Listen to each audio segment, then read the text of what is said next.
Bonjour à tous et bienvenue sur ma chaîne, une histoire livresque.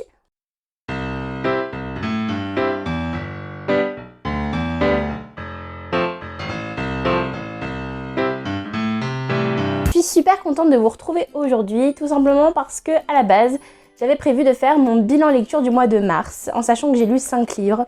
Sauf que en regardant la petite pile que j'avais fait pour commencer à réfléchir à ce que j'allais dire sur chacun des livres en particulier, un livre m'est sauté au visage. Vraiment, il m'a appelé, il m'a dit « Charlotte, tu m'as tellement détesté, il faut que tu consacres une vidéo juste à parler de celui-là. » Du coup, aujourd'hui, je vais vous parler de Just Seven de Emma Green, publié aux éditions Addictive. Ce livre, je pense que c'est vraiment l'un des livres que je vais le plus détester sur mon année 2021 et pour énormément de raisons.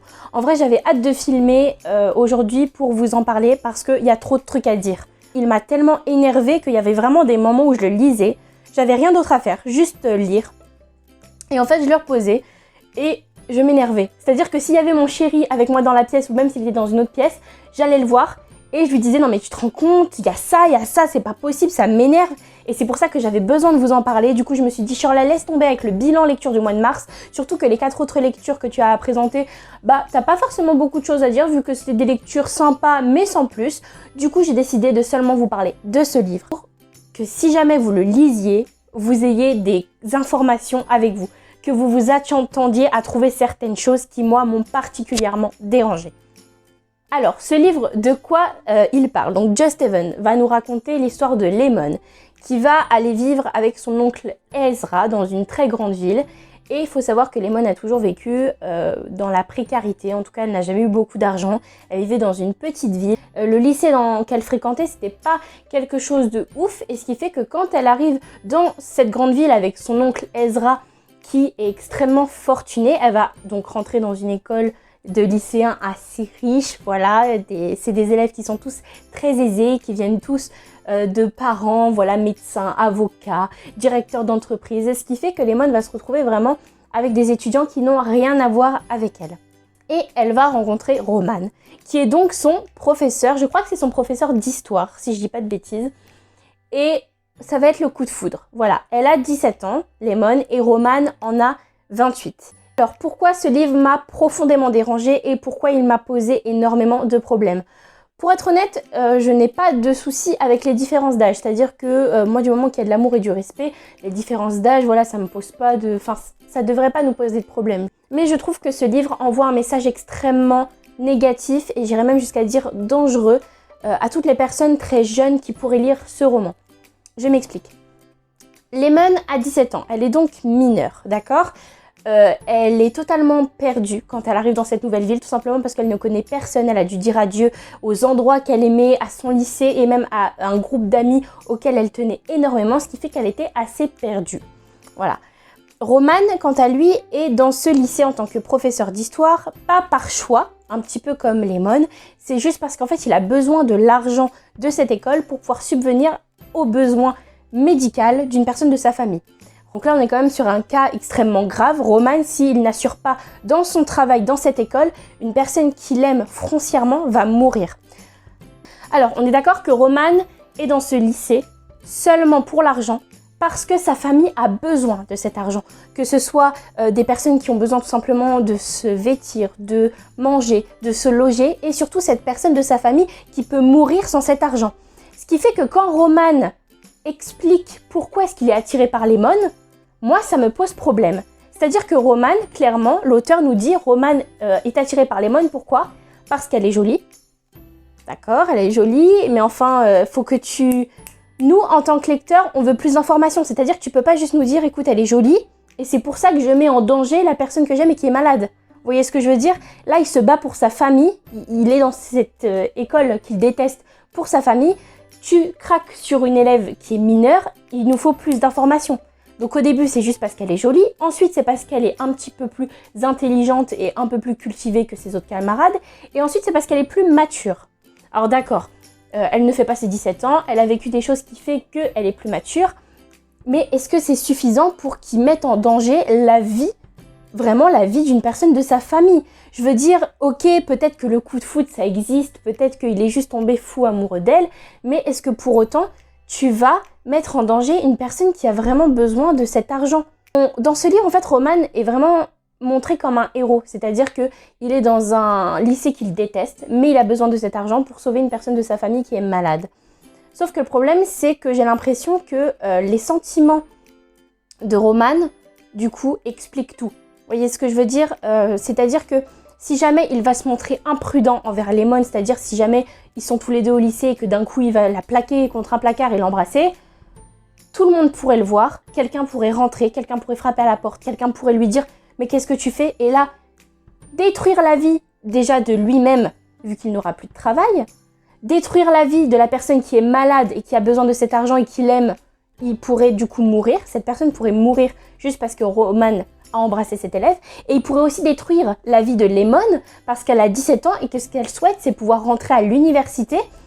Et je suis désolée, mais aux États-Unis, aujourd'hui, si jamais une élève est vue avec un professeur pendant un acte intime, je suis désolée, mais ses chances d'entrer à l'université sont beaucoup plus minces. Et en fait, Roman est égoïste, tout simplement parce qu'il ne pense qu'à son désir sur le moment. Alors je sais que beaucoup de personnes vont peut-être me dire « Oui, mais Shirley, les sentiments, c'est quelque chose qu'on ne contrôle pas. Quand on a un sentiment fort envers quelqu'un, on ne se contrôle pas, on est juste animé par la passion, blablabla. » Non, je suis désolée, au bout d'un moment, quand on est adulte, parce que Roman a quand même 28 ans, on peut quand même comprendre que nos actes ont des conséquences. Au final, l'auteur nous dit clairement « Oui, cette personne pourrait mourir. » Bah tant pis, hein. Écoutez, c'est l'amour, c'est l'attraction, c'est plus fort que tout.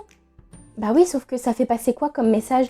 C'est-à-dire que l'amour et la passion excusent tout, et qu'au final, nos actes ne sont pas si importants que ça du moment que nos sentiments peuvent justifier des actes impardonnables.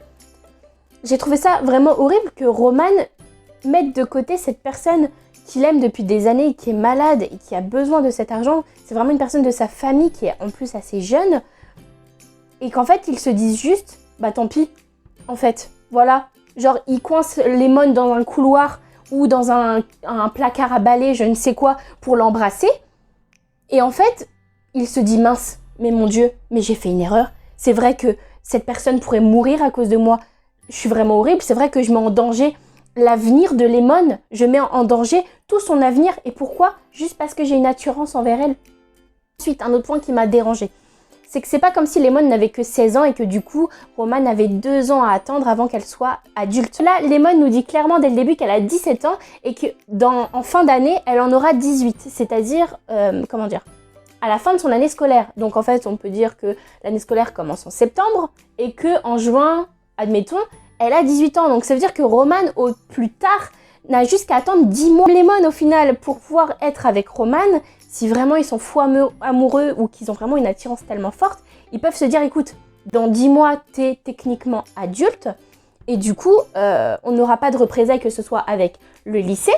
Ça n'aura pas de conséquences sur ton avenir professionnel et même en tant qu'étudiante. Ça n'aura pas de répercussions sur mon avenir professionnel et ça n'aura pas d'impact sur ma famille. Vous voyez ce que je veux dire? Juste attendre 10 mois. Mais non, même ça, en fait, c'est excusé. Et pourquoi? La passion, l'attirance. Waouh, c'est magnifique. Les règles sont là pour une raison et les mineurs sont protégés normalement. C'est-à-dire que quand on est jeune, on ne se rend pas forcément compte des influences qu'on peut avoir ou de personnes malsaines. On ne s'en rend pas compte. Vous voyez ce que je veux dire? Ça arrive tous les jours en France et même dans d'autres pays que des professeurs profitent de leurs élèves. Et malheureusement, dans certains cas, les élèves ne se rendent même pas compte qu'ils ont été abusés. Le problème, c'est que plus tu as de l'expérience dans tes relations amoureuses et plus tu apprends. Et le problème, c'est que malheureusement, aujourd'hui, des professeurs profitent d'élèves. Et je trouve ça horrible que ce soit romancé de cette façon-là et que tout soit excusé. Il y a autre chose qui m'a pas mal dérangée et ça m'a fait tilter assez rapidement, c'est le personnage de Ezra, qui est donc l'oncle de Lemon.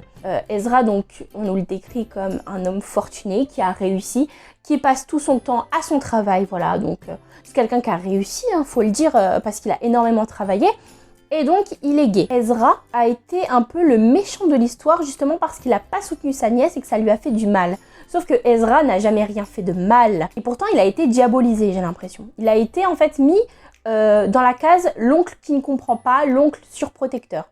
Alors que Ezra avait totalement raison. Moi je trouve que la personne la plus sensée de ce livre a été Ezra. Tout simplement parce qu'il a dit à sa nièce, écoute, la vie c'est pas des champs de coquelicots et c'est pas tu fais ce que tu veux quand tu veux au nom de l'amour. La vie c'est il y a des règles, tes actes ont des conséquences, donc vaut mieux y réfléchir à 2 fois avant de foncer. Ensuite, j'ai insisté sur le fait que Ezra était gay. C'est tout simplement parce que Roman, quand il discutait avec Ezra en privé, donc d'adulte en adulte, Roman se permettait de dire à Ezra que leur situation était similaire. Ezra donc est gay et fortuné, et en fait dans le milieu qu'il côtoie, Ezra en fait était un peu pointé du doigt parce que il avait pas de femme, il avait pas d'enfant, donc pas d'héritier, et en fait il cachait le fait qu'il était gay. C'est-à-dire qu'il ne voulait pas l'admettre aux yeux de la société, tout simplement parce qu'il savait qu'il allait avoir de la discrimination. Voilà, tout simplement. Et donc en fait, Ezra est un petit peu enfermé dans ce rôle d'homme d'affaires qui doit toujours avoir un beau sourire, et quand on lui demande alors vous n'avez pas de femme, il doit mentir, il doit cacher les petites amies qu'il peut avoir, ses relations, ce qui fait qu'il mène un peu une double vie, mais juste pour pouvoir être la personne qu'il est. Vous voyez ce que je veux dire? Ezra est vraiment bloqué dans ce système où, parce que c'est quelqu'un de fortuné et qui côtoie un univers mondain, et en fait ça veut dire qu'il doit tout simplement se cacher, tout le temps. Et Roman a quand même eu le culot de lui dire « nos situations sont similaires ». Ezra vit depuis des années caché parce qu'on ne peut pas l'accepter tel qu'il est, parce que malheureusement l'homosexualité n'est pas acceptée partout, et ça c'est quelque chose de très triste je trouve. Et Roman s'est permis de lui dire « ouais moi tu sais je sors avec une étudiante, une de mes étudiantes en plus, je suis pas foutue d'attendre 10 mois, du coup je souffre, nos situations sont un peu... » Enfin je trouve ça c'est gonflé. Moi il m'a énervée à ce moment-là, j'avais envie de lui dire mais d'où tu compares? Oui, tu souffres parce que ce qui se passe avec ta famille, c'est horrible et que les mônes t'apportent du réconfort. Mais la seule chose qu'on te demande, c'est juste pas de l'embrasser, pas de la toucher. Je suis désolée, on n'est pas des animaux. On te demande juste d'attendre quelques mois. Et même ça, il n'a pas été fichu de le faire. Je continue parce qu'il y a d'autres choses qui m'ont énervée et que j'ai pas envie que cette vidéo dure 20 minutes. Il y a un passage aussi qui m'a beaucoup énervée et où Roman m'a beaucoup déplu à ce moment-là. J'ai pas compris pourquoi l'auteur n'a pas vu que c'était aussi... L'auteur aurait dû se rendre compte pour moi que c'était assez gros là, le problème qui était mis en évidence. C'est-à-dire qu'à un moment donné, en fait, Lemon et sa classe, avec Roman, vont aller visiter un musée. Donc voilà, Roman c'est le chaperon, voilà c'est le professeur, et les étudiants suivent Roman, et Roman fait la présentation de sites historiques, et du coup Lemon est avec tous ses camarades. Faut savoir que Lemon a vraiment du mal à s'intégrer à sa classe, et du coup il y a forcément des petits bizutages, il y a forcément des élèves qui vont lui en faire voir de toutes les couleurs, et à un moment donné en fait il y a un garçon, je me souviens plus de son nom, et en vrai c'est pas important, il faut juste savoir que c'est un garçon. Un garçon va lui chercher des noises. D'accord? Roman ne l'a pas vu. Et en fait, Roman, à un moment donné, il voit que ça se frite et il va voir Lemon et le garçon et il va leur dire « mais qu'est-ce qui se passe? Je comprends pas. » Il n'est pas content, quoi. Normal. C'est le prof, il veut calmer le jeu, quoi. Il regarde le garçon et il lui dit « attention !» C'est Roman qui parle, hein. Il lui dit « attention, si tu continues à énerver Lemon, tu sais ce que tu vas avoir? Et samedi, tu vas venir en retenue pour bosser tes cours. » Lemon n'est pas contente que Roman intervienne parce qu'elle voulait se défendre toute seule, donc elle lui fait savoir. Et là, Roman, toujours un très bon professeur, lui dit « écoute, Lemon, toi aussi je t'en vais du hurler, ça va pas. Donc écoute, si ça va pas, tu vas venir en retenue aussi samedi. Là vous allez me dire, il n'y a pas de problème. Les deux s'embrouillent, donc les deux vont venir en retenue. Mais non, qu'est-ce qu'il a dit à Lemon? Il a pas dit tu vas venir en retenue pour bosser tes cours. Il lui a dit Lemon, tu vas venir en retenue pour faire du ménage. Pourquoi cette différence entre les deux punitions? Pourquoi est-ce que monsieur réviserait ses cours pour améliorer son intellect? Et pourquoi madame devrait faire du ménage? En parlant de Roman, l'auteur, je pense, a voulu vraiment que toutes les filles soient fans et folles amoureuses de Roman. Parce qu'à chaque fois que Lemon parlait de Roman, c'était « oh mon dieu, il est tellement beau, c'est un peu un hipster. Mon dieu, avec sa barbe de hipster. En plus, là, il est venu avec sa chemise de hipster. Avec son blouson de hipster. Avec sa moto de hipster. Hipster, on l'avait à toutes les sauces. Je crois que toutes les 10 pages, pour décrire Roman, il y avait le mot hipster. Alors là, ce que je vais dire, ça va être spoiler, on va dire entre guillemets, la fin. Donc si vous n'avez pas envie d'entendre ce que je vais dire ou si vous avez vraiment envie de découvrir Just Seven sans spoiler, là je vais spoiler. Pendant tout le roman, on se demande si Lemon et Roman vont se faire prendre. Voilà, à chaque fois en fait, ils s'embrassent dans les salles de classe, Roman a des gestes envers elle dans les couloirs devant tout le monde, des fois ils s'embrassent que ce soit chez elle, que ce soit chez lui, que ce soit dans des bars à côté du lycée, que ce soit dans les, je sais pas moi, dans les cages d'escalier, que ce soit dans les placards à balai. Ils se touchent et ils se parlent et ils se caressent, ils s'embrassent partout. Et je trouve le dénouement tellement horrible et la morale du coup en devient horrible. C'est-à-dire qu'ils ne se font pas vraiment prendre. On va dire que le directeur du lycée a entendu parler qu'il y aurait peut-être une histoire entre deux. et il n'y a aucune répercussion. Voilà, il n'y a aucune sanction, il n'y a rien. C'est-à-dire qu'en fait, Lemon et Roman, pendant toute l'année, ont pris tout le monde pour des débiles, sous prétexte que leur attirance ou leur amour pardonne tout. Roman a mis en jeu la vie d'une personne qui lui était chère. Lemon a mis en danger son avenir. Roman a mis en danger l'avenir de Lemon et Lemon a mis en danger l'avenir de Roman. Et il n'y a aucune sanction ni répercussion. Voilà. C'est-à-dire qu'en fait, cette morale, en fait, pour moi, qu'il n'y ait aucune sanction ou qu'il n'y ait pas eu de gros problèmes, ça dit vraiment en gros aux jeunes qui pourraient lire ce livre, c'est du moment que vous vous faites pas choper, c'est pas grave. Non, ça va pas du tout. Faut penser qu'il y a des jeunes qui vont lire ce genre de livre et qu'il y ait une morale aussi peu saine. Ça dit clairement, ne vous faites pas prendre et tout ira bien. Je pense que l'auteur sur ce livre a été extrêmement maladroite. C'est-à-dire que je pense que le but de ce livre, ça a été de nous montrer que l'amour et l'attirance n'a pas forcément d'âge. Vous voyez ce que je veux dire? Qu'une personne de 25 ans peut très bien être attirée et folle amoureuse avec tout le respect qu'il faut d'une personne de 40 ans. Sauf que je trouve que ça a été fait de manière très maladroite. L'auteur nous a clairement dit dans ce livre, ne respectez pas les règles, ne respectez pas la loi, ne pensez pas au mal que vous pouvez faire aux autres. Du moment que vous n'êtes pas grillé, c'est pas grave. Voilà, j'espère sincèrement que cette vidéo vous a plu. Dire que j'ai aimé tourner cette vidéo, c'est peut-être un grand mot, parce que vraiment c'est la première fois que je descends autant un livre, que ce soit déjà en vidéo et même juste moi, de pas aimer autant un livre. Mais je pense que plus je prends de l'âge et plus je me rends compte en fait que certains livres peuvent être vraiment dangereux pour les personnes plus jeunes qui les lisent, tout simplement parce qu'ils peuvent vraiment se faire de fausses idées sur certains sujets. Et je trouve que celui-là a été extrêmement mal traité. Si jamais vous voulez lire ce livre, Just Seven, n'hésitez pas à me mettre des commentaires pour que je puisse avoir peut-être un autre point de vue et une autre opinion. Et en attendant, je vous dis à la prochaine et je vous fais de gros bisous. Bye!